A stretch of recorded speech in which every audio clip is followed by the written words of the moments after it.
The Imperial Japanese Army captured the ancient Chinese capital of Nanjing during a ferocious offensive in December 1937.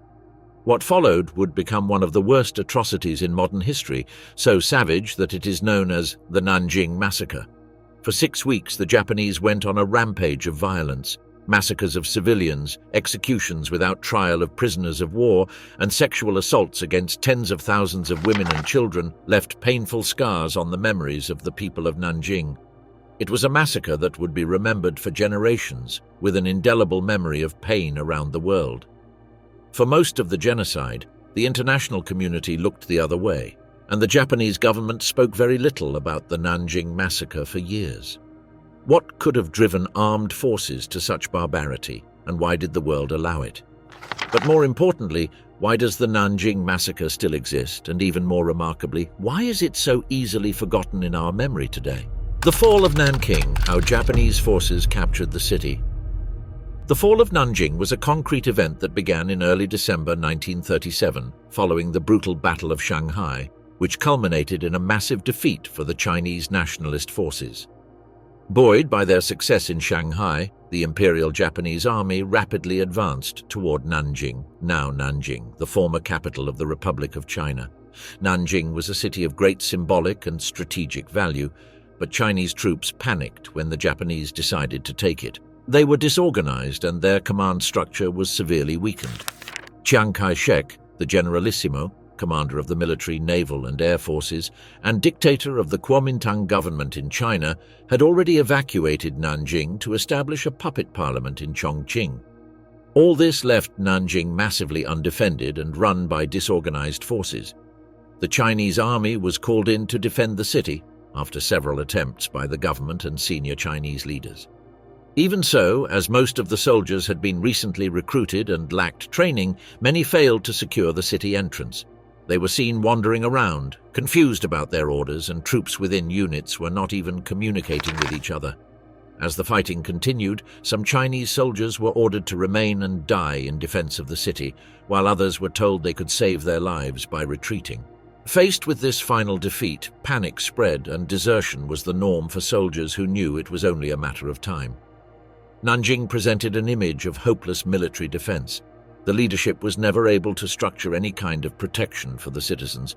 On December 9, 1937, the Japanese army presented an ultimatum to Nanking, demanding its surrender within 24 hours or face an assault. But the ultimatum received no response. On December 10th, the Japanese launched a full-scale assault on Nanking. The well-trained, disciplined, and high-performance Japanese forces were outclassed by the disorganized Chinese forces. The Japanese army attacked them from multiple directions, launching a series of artillery attacks and shelling civilians to suppress any attempts at resistance. The Chinese lost their line of defense due to the pressure. Within 4 days, Japanese forces invaded the city and breached its walls. On December 13, 1937, the Japanese army began the occupation of Nanking. The first attempt created chaos and fear throughout the Chinese side, among both defenders and civilians. Wounded soldiers and terrified citizens began fleeing through the streets, trying to escape the coming wave of massacres. In this war, some Chinese soldiers shed their military attire and tried to live like ordinary citizens, knowing that if the Japanese captured them, they would be executed. Chaotic scenes unfolded when Japanese troops reached the city.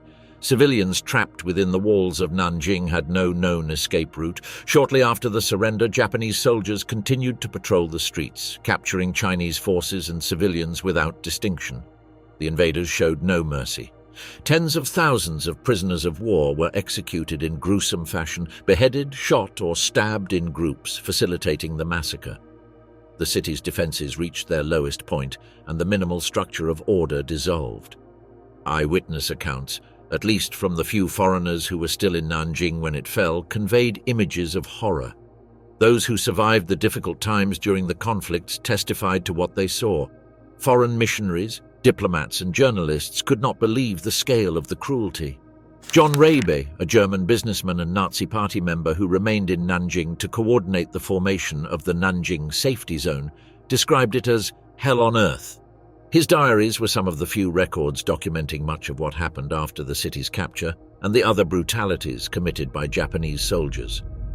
The beginning of the atrocities, uncontrolled violence as Japanese troops entered Nanking.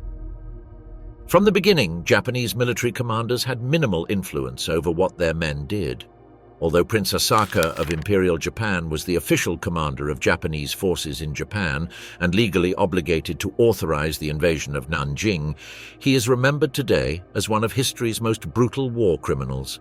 Scholars have debated for decades whether Asaka directly gave what would become known as the Kill All orders, which denied mercy to prisoners of war and civilians.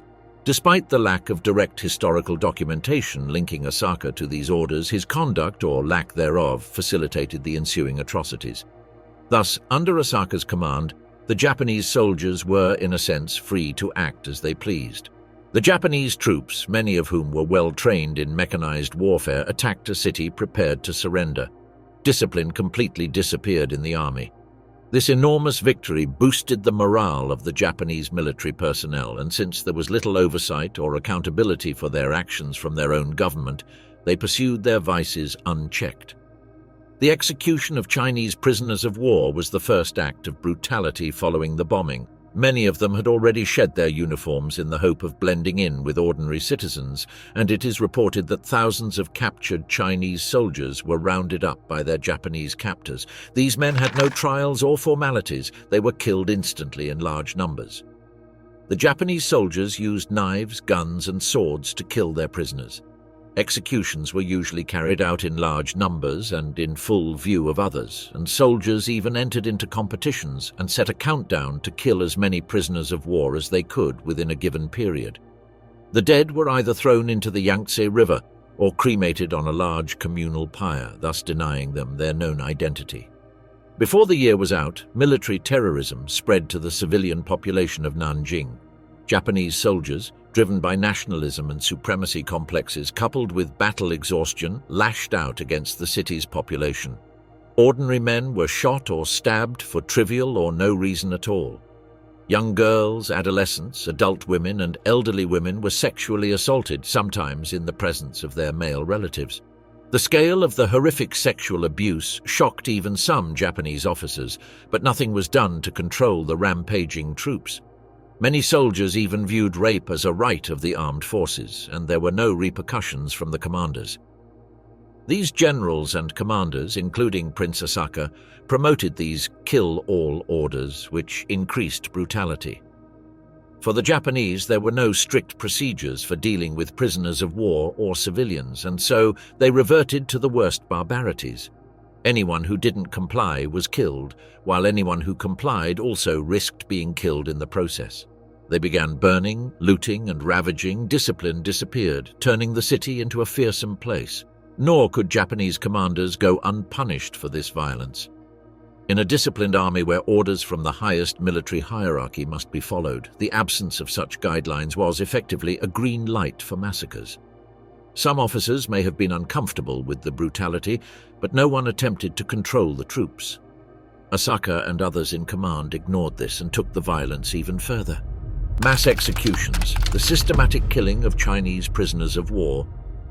In the weeks following the fall of Nanking in December 1937, cold-blooded and ruthless killings became one of the most appalling aspects of the Nanking Massacre. Tens of thousands of Chinese prisoners of war were slaughtered. After this, Japanese soldiers ignored the remaining weak and disorganized Chinese defenders and focused on the newly captured Chinese soldiers. Rather than detaining these prisoners in accordance with international law, the Imperial Japanese Army had one mission: to massacre the defenseless POWs in the most gruesome manner possible. When Japanese troops arrived in Nanjing, they rounded up tens of thousands of Chinese soldiers, many of whom had already abandoned their uniforms to disguise themselves as civilians. Rather than detaining these prisoners, the Japanese High Command viewed them as a burden and a threat. There was no effective method for handling such a large number of captives, and resentment over the losses in the Battle of Shanghai prompted Japanese officers to carry out a POW massacre. The executions began efficiently. Chinese prisoners of war were systematically moved throughout the city, confined in various temporary holding places before being taken to the execution sites. These locations ranged from the Yangtze River, where prisoners were shot in the head or stabbed and then thrown into the water, to the Nanking countryside, where makeshift trenches were dug for their burial. Perhaps one of the most gruesome aspects of these executions was how they were carried out. Beheadings became the preferred method. Some soldiers used katanas to decapitate prisoners, and rivalry among them even led to these acts becoming a kind of competition. Some soldiers challenged their comrades to see who could accomplish the most brutal executions of POWs in a given period. One such competition, which took place between two officers and was later described in detail in Japanese newspapers, involved both officers agreeing to decapitate 100 men each. As mentioned, these competitions were conducted without the slightest emotion, as the POWs' lives were reduced to simple abstractions, mere pieces in a deadly game. Another characteristic of these mass executions was the use of bayonets against the victims. The prisoners of war were placed in groups, their hands tied, and Japanese soldiers stabbed them in the abdomen with their bayonets. These executions were carried out publicly, with soldiers smiling or even taking photos while killing their opponents. The intention was not only to kill the prisoners of war, but also to terrorize the population, demonstrating the power of the Japanese army. These extermination actions escalated to larger-scale operations, where thousands of POWs were taken from the city, bound in groups with ropes, and shot. Probably the largest massacre in history took place on Mufu Mountain, where up to 57,000 POWs were executed. Japanese soldiers used firearms, grenade launchers, and bayonets on the POWs, then dumped their bodies in large pits or left them in fields to be devoured by vultures and other animals. The scale of these executions was colossal, with estimates that up to 100,000 Chinese soldiers were killed in just a few weeks. These were not deaths in the context of operational control, nor acts carried out in the midst of a war. They were deliberate murders, planned and approved by the Japanese authorities, evidence of the Japanese military's demonization of the Chinese people. The brutality of the attacks was not the result of trained executioners, but of ordinary soldiers, whose ethnic prejudices were reinforced by nationalism, racism, and immunity granted from the highest echelons. These atrocities taught the soldiers and other residents of Nanjing to accept executions as a normal part of their daily lives. To this day, the violent acts among the ranks of soldiers who shot people with impunity leave a mark on history. The competitions and displays of power that included violence remind us of the moral degradation present in the Japanese army. The mass executions of Chinese prisoners of war and other individuals were serious violations of the traditional laws of war, something recognized by the post-war trials at the Tokyo War Crimes Tribunal. However, the victims never received compensation. Justice came long after it should have. The killings of defenseless prisoners are considered one of the most horrific chapters of the Nanking Massacre, a manifestation of absolute power and inhumanity. The rape of Nanking, unprecedented sexual violence against women and children. The rape of Nanking is remembered as one of the worst mass rapes in the world during the 20th century. When Japanese troops attacked the city in December 1937, they unleashed overwhelming brutality on the Chinese citizens, including women, girls, and even children. In 6 weeks, tens of thousands of women were raped, tortured, and murdered, leaving an indelible mark on generations of survivors. During the invasion, Japanese soldiers descended on the women of Nanjing and inflicted horrific abuse on them. There was no age restriction. Girls as young as 8 were raped, as were women as old as 70. The women were taken from their homes, schools, and shelters, dragged into the streets or taken to detention centers or so-called comfort stations, where they were repeatedly raped by different soldiers. The Japanese forces acted with complete freedom, motivated by the fury of war, a belief in racial supremacy, and above all, the certainty of being able to act without consequences.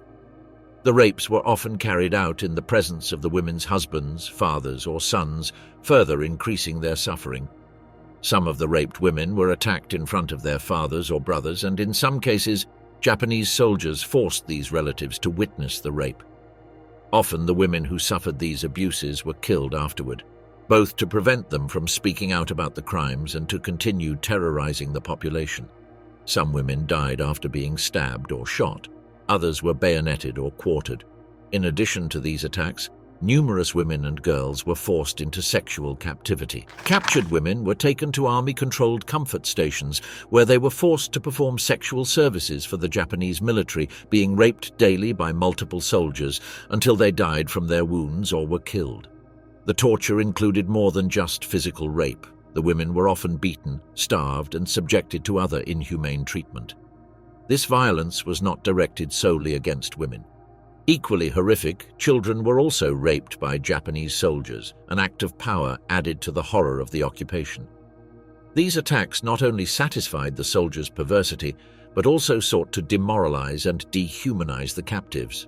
The mental damage inflicted on the survivors of the Nanjing Massacre was a lifelong process. Tragically, for many, it was the mental wounds that took much longer to heal, if they ever did. Not only the horrors of the past, but also the cultural stigma and institutionalized shame that followed prevented survivors from even speaking about those events. Families lost their sense of security and dignity. Parents lost their children, and families were destroyed. This violence not only affected individuals in the moment, but families and subsequent generations continued to deal with the aftermath. The role of foreigners, creating the Nanjing safety zone amidst chaos. During the Nanking Massacre, a few brave souls attempted to save Chinese citizens from being slaughtered by the Japanese army. The Nanking Safety Zone, established in December 1937, became a refuge for more than 200,000 people, forming a fragile barrier against the atrocities taking place outside the zone. This initiative was led by a group of Westerners, mainly diplomats, missionaries, businessmen, and notably a member of Nazi Germany, John Rabe, who acted in stark contrast to the norms of his regime at the time. John Rabe, a businessman working for the German company Siemens, became a central figure and representative in the administration of the Nanjing Safety Zone. Although an active member of the Nazi Party, Rabe's moral conflict was clear. Above all, he was humane, condemned his party, and dedicated himself to doing everything possible to save and protect the Chinese people. Leveraging the authority of a German citizen, and by implication a Japanese sympathizer, Rabe was able to negotiate with the Japanese forces and reach an understanding to preserve the integrity of the safety zone. Along with other foreigners, his leadership and numerous actions became a critical support for the Chinese people. The security zone was established west of Nanjing, covering an area of approximately 2 square miles. It would include educational institutions such as universities, hospitals, and even foreign-run mission grounds. These structures were transformed into densely populated refugee centers, filled with civilians seeking to escape the violence outside. Within the perimeter, foreigners committed to protecting Chinese refugees, such as the American missionaries Minnie Vautrin and George Fitch and American Dr. Robert Wilson, were tasked with providing food, medicine, and whatever assistance they could to the refugees. They recorded and filmed what they saw to inform the outside world, ensuring that the world would not be blind to the scale of the violence. A moral dilemma arose among the foreigners who remained in Nanjing. They were witnesses to brutal acts and, in some cases, powerless spectators. Even the safety zone was not always able to provide absolute protection. Japanese soldiers entered the zone and kidnapped women to sexually assault them, or killed Chinese men suspected of being soldiers. The foreigners could only resist to a certain extent, as they understood that any confrontation with Japanese forces put the lives of everyone in the area at risk. However, this logic was understandable, as the foreigners had the moral goal of saving as many people as possible. The horrors of these events are documented in the diaries of John Rabe. In one entry, he expressed his deep despair, writing, "There seems to be no end to the brutality of the Japanese soldiers." This emotion reflects the internal conflict many foreigners faced. On the one hand, they could not abandon diplomacy with the Japanese, but on the other, they longed to do more to save lives.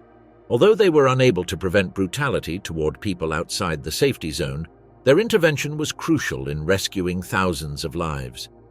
The foreigners who risked their lives in Nanking demonstrated a modesty and courage that are still valued in the 21st century and serve as a reminder that in the midst of a hostile world, good will prevail. Resistance and survival, acts of defiance by civilians and hidden combatants. During the Nanking Massacre, while people suffered and lived under terror, small forms of resistance offered a glimmer of hope to the Chinese people. Amidst all the hell, some native Chinese refused to surrender to the Japanese.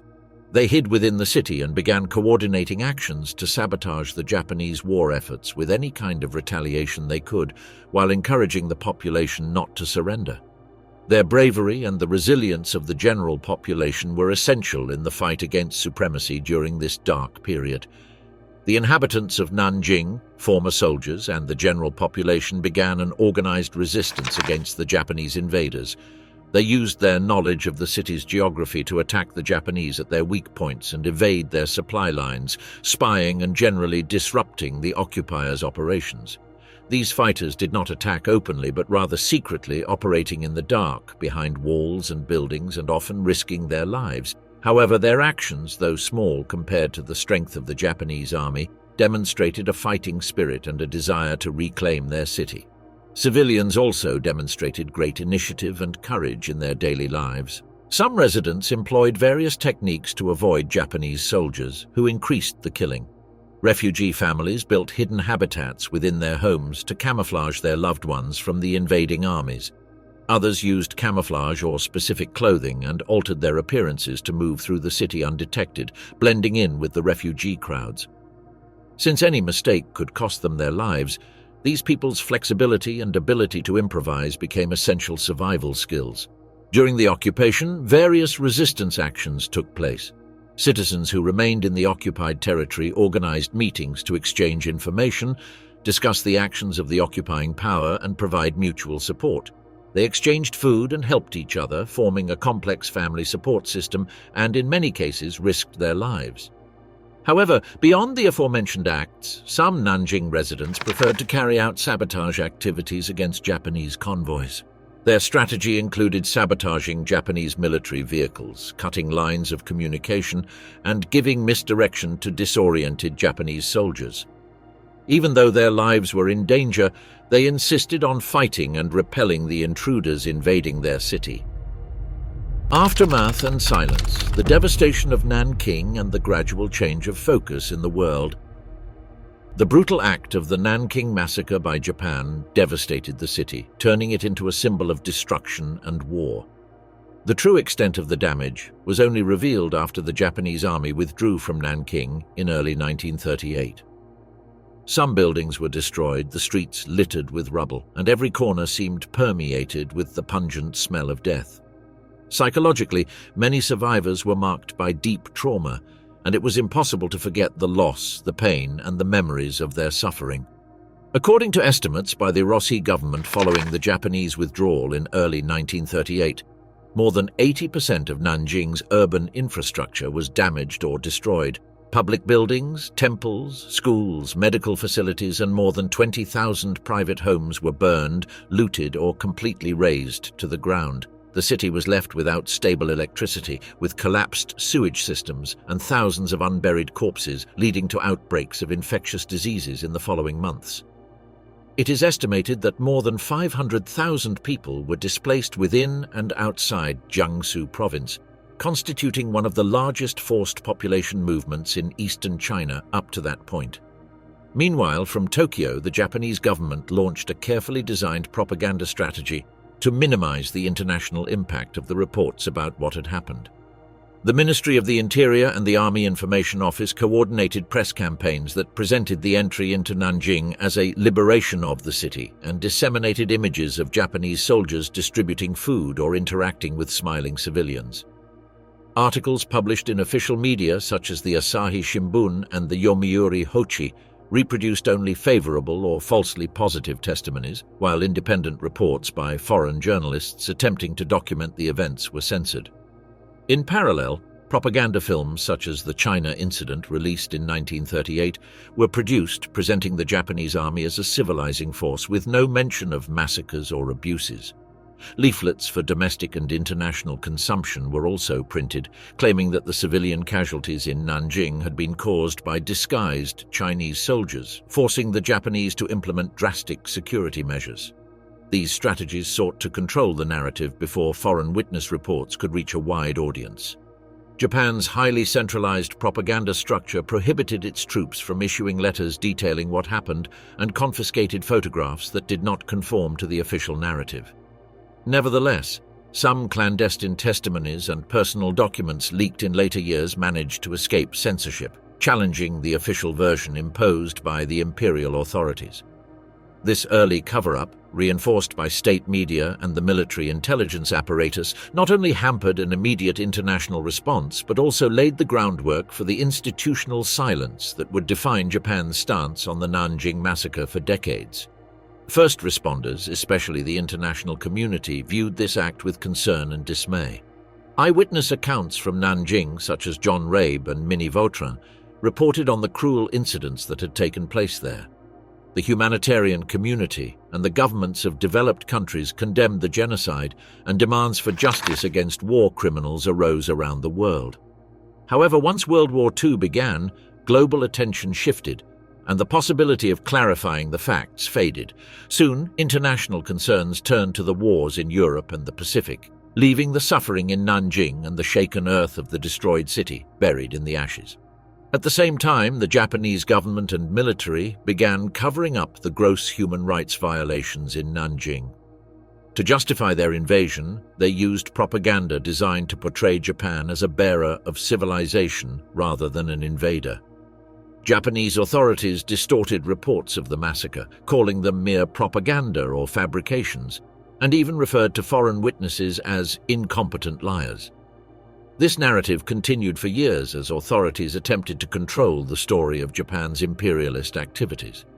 After the war, even as rumors circulated, Japan's official stance toward the Nanking Massacre revolved around cover-ups and denials. With the rest of the world focused on other issues, many Japanese officials persisted in denying the magnitude of the crimes, creating a pattern of collective ignorance about this period in history. Some politicians and military leaders argued that foreign propaganda had exaggerated the events to tarnish Japan's image.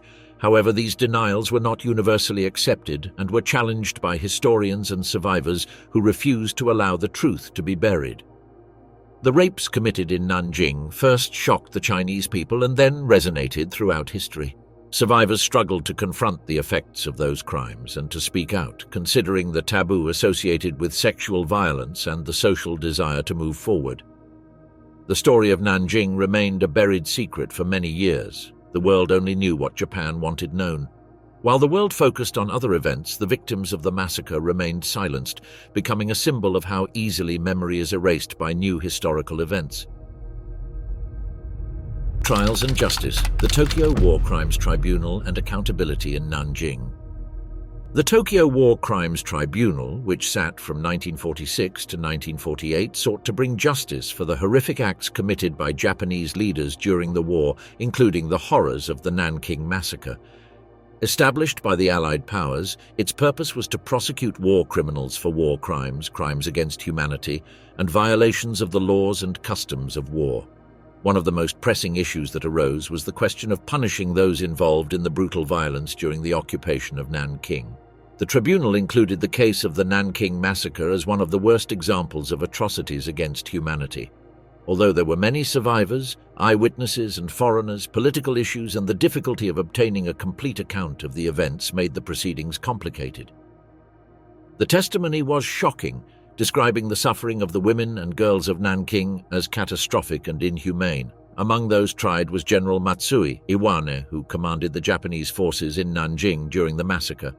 Several critics denounced the war crimes committed by soldiers under Matsui's command. He was criticized for his failure to stop the genocide and the rape of civilians, which was clearly within his military responsibilities. The court also noted that Matsui's decree permitting this brutality and his lack of action gravely violated the laws of war. During the trial, the prosecution provided extensive evidence through eyewitnesses and written records of orders issued by Japanese officials who carried out a planned campaign of terror in Nanjing. However, Matsui attempted to shift the blame onto others, but his argument was unconvincing given the evidence presented. He claimed ignorance of the magnitude of the crimes, but the court clarified that, as an official of a certain rank, it was his responsibility to stop such acts. The trial of General Matsui Iwane formally began his trial on May 3, 1946, at the International Military Tribunal for the Far East, also known as the Tokyo Tribunal. This tribunal, composed of representatives from 11 Allied countries, investigated crimes committed by the Japanese leadership during World War II. Matsui was indicted on charges of war crimes, crimes against humanity, and violations of the laws and customs of war, specifically for his responsibility in the Nanking Massacre and his deliberate failure to prevent atrocities committed by troops under his command. During the trial, which lasted more than 2 years, the prosecution presented documentary evidence and eyewitness testimony linking Matsui to the active chain of command in Nanjing. Although the general was not present throughout the occupation, it was established that he issued general directives and maintained regular contact with his subordinates. Furthermore, prosecutors argued that Matsui was aware of the ongoing crimes and took no effective measures to stop them or punish those responsible. One of the central points of the case was the application of the principle of command responsibility, according to which a military commander can be found guilty if he fails to prevent illegal acts by his subordinates. Matsui's lawyers argued that his deteriorating health and physical absence from the front lines exempted him from direct responsibility. However, the judges determined that his inaction amounted to complicity and that his hierarchical authority allowed him to intervene to stop the massacre. The verdict was issued on November 4, 1948. Matsui was found guilty and sentenced to death by hanging. His execution took place on December 23, 1948 at Sugamo Prison, along with 6 other senior Japanese military and civilian officials, including Hideki, Tojo, and Seishiro Itagaki. International public reaction was divided. Some viewed the ruling as an act of justice, while others criticized the court for its bias and failure to prosecute crimes committed by Allied forces during the war. Matsui's case became a legal precedent in international humanitarian law, establishing the basis for future war crimes trials. Its proceedings demonstrated that omission and passivity in the face of barbarity also constitute forms of criminal responsibility, a principle that would be upheld in subsequent tribunals such as those in Rwanda and the former Yugoslavia. Matsui Iwan was found guilty of war crimes in 1948 and hanged for his crimes. His execution, along with that of other military commanders, was intended to send a clear message to future generations of commanders to avoid illegal and inhumane actions that the law would not tolerate. However, the tribunals were not without controversy, as they were accused of prosecuting only Japanese leaders for war crimes without considering other war crimes committed by Allied forces, sparking a significant debate about selective justice worldwide. The Tokyo War Crimes Tribunal can be considered a landmark in the use of international humanitarian law to hold perpetrators of war crimes, including the Nanjing Massacre, accountable. Providing justice to the victims and survivors was a key achievement of the trial, which simultaneously revealed the broader problem of prosecuting historical crimes under the umbrella of international law. Legacy of denial, Japan's historical amnesia and diplomatic tensions with China.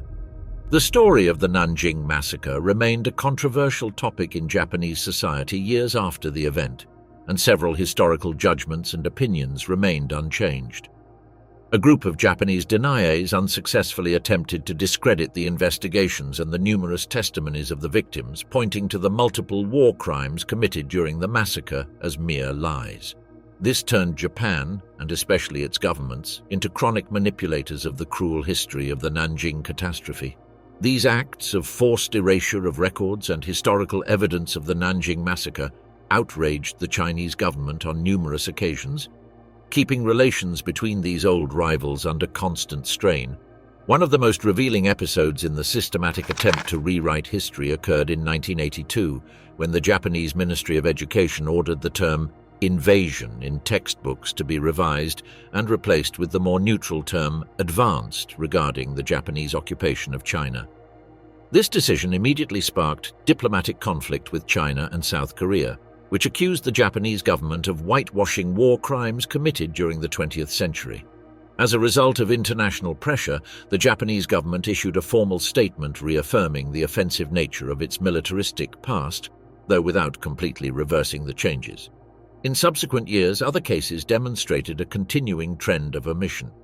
In 1997, Fusoshi Publishing published a textbook that downplayed the events of the Nanjing Massacre. reducing it to a brief mention as an incident in which casualties were reported without quantifying victims or alluding to systematic violations. Although this textbook was approved by the ministry and adopted by some private schools, it provoked an immediate backlash both in Japan and abroad. In China, protests were organized in front of Japanese embassies, while in Japan, academics and teachers launched public campaigns to prevent its use in the national education system. Various political figures have also publicly fueled denial. In 2007, the then mayor of Nagoya, Takashi Kawamura, declared that the Nanking Massacre probably did not happen, claiming the accounts were the product of Allied propaganda. The statement drew immediate condemnation from the Chinese government and domestic criticism in Japan, but had no formal legal or political consequences for the official. Similar statements have been repeated by members of parliament and figures linked to ultranationalist parties. These attitudes have not only distorted the teaching of history within Japan, but have also affected the country's international relations. Domestically, several academic studies have identified a generational gap in historical knowledge. Many Japanese students lack basic information about the crimes committed during the occupation of China, due to the selective or watered-down approach to modern history presented in the official curriculum. The persistence of these attempts at historical revisionism has led numerous Japanese civic organizations, historians, and educators to launch parallel critical education initiatives. Through seminars, independent exhibitions, and networks of committed educators, they seek to counter the systematic omissions in official discourse. These efforts reflect the internal struggle between memory, national identity, and political pressure surrounding one of the darkest chapters in 20th century history. The most objectionable element of this denial was the case of history textbooks in Japan. In the decades following the war, numerous cases of ignorance or even denial of this event were revealed by labeling it simply as the Japanese invasion of China, which caused public outrage both in Japan and internationally. Some texts called it the Nanking incident, minimizing the number of victims and reducing the mass murder to the level of a simple conflict. This selective narrative generated misunderstandings among younger generations who grew up in a world shaped in this way by an altered account of the war. The consequences of this shift in historical narratives went beyond education. Complaints about textbook content sparked demonstrations in Japan and other countries in the region. Thousands of Chinese pointed out that some Japanese textbooks portrayed the Nanking Massacre differently, something Chinese officials considered not only a distortion of history, but an insult to all those who died during the war. Problems continued because Chinese leaders wanted Japan to apologize for its conduct during the war, which proved difficult for Japanese leaders, as such an apology could be perceived as a blow to national pride and the positive image Japan was trying to project. The failure to reach an agreement on historical memory further hampered the development of a positive relationship between China and Japan. Gestures such as visits by Japanese leaders to the Yasukuni Shrine, which houses relics of Japan's war dead, including convicted World War II criminals, worsened these relations. Each visit triggered protests and strong responses from China, underscoring the urgent need to resolve these core issues. Healing and reconciliation, efforts to bridge the gap between Japan and China. At the end of the 20th century, some sectors of Japanese civil society made efforts to address the historical issues of the Nanjing Massacre by promoting forgiveness on the part of the Chinese people and reconciliation with their Chinese counterparts. These measures indicated an understanding of the need to pay tribute to the victims of the crimes, to apologize, and to bring the peoples of both countries closer together. Citizens of Japan, including historians, activists, and others, rallied in support of a truthful representation of history. They were relentless in their efforts to get their fellow citizens to accept what happened during the Nanking Massacre, while certain sectors of society continued to minimize it as a myth or even deny it altogether. Citizen discussions, educational programs, and grassroots organizations attempted to explain the need to acknowledge past injustices and make symbolic, limited attempts to restore trust. Perhaps the most essential form of reparation was an official apology from Japan and its representatives. Some Japanese political leaders, such as former Prime Minister Tomichi Murayama and others, officially apologized for Japan's actions during the war and called for understanding, not resentment or anger.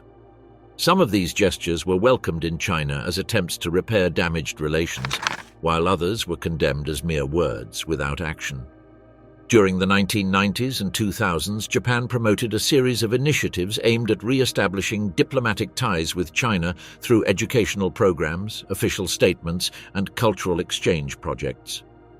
One of the most significant milestones occurred in 1995, when Prime Minister Tomiichi Murayama issued a formal statement expressing deep remorse for the suffering caused during the war.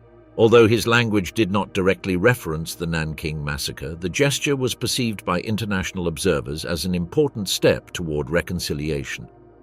Since then, several Japanese leaders have repeated similar statements during state visits or in multilateral forums. In parallel, various local governments and educational institutions in Japan promoted school exchanges with Chinese institutions with the aim of fostering a critical view of history among younger generations.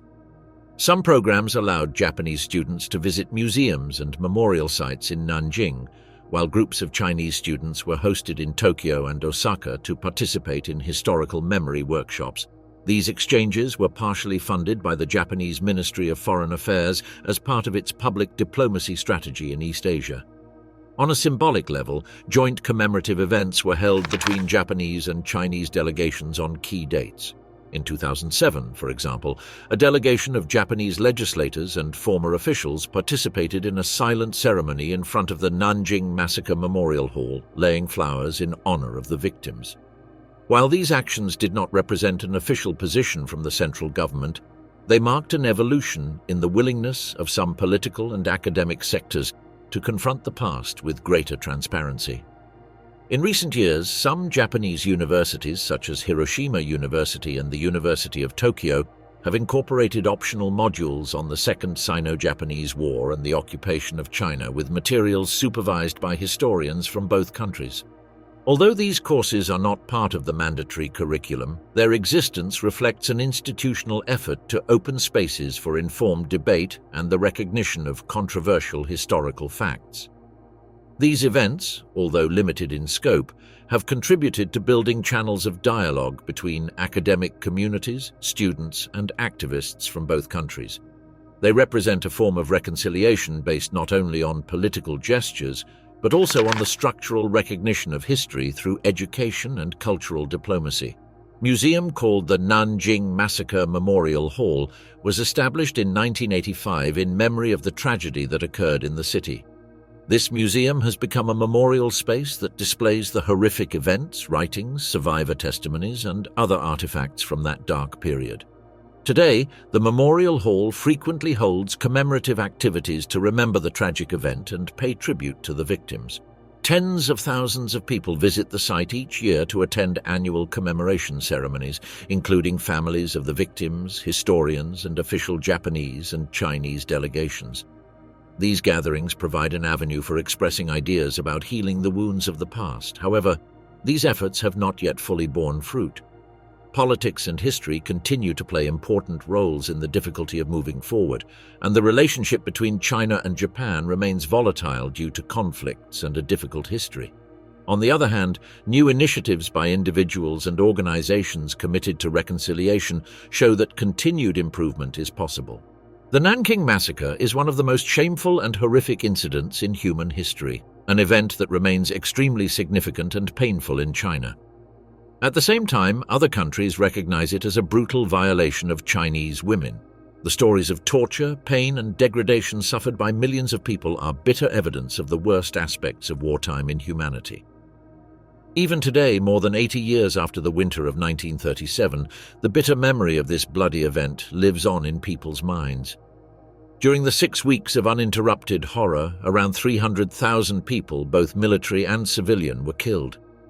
The kill-all orders adopted by the Japanese military, coupled with a lack of discipline and a culture of using force, showed no mercy toward civilians.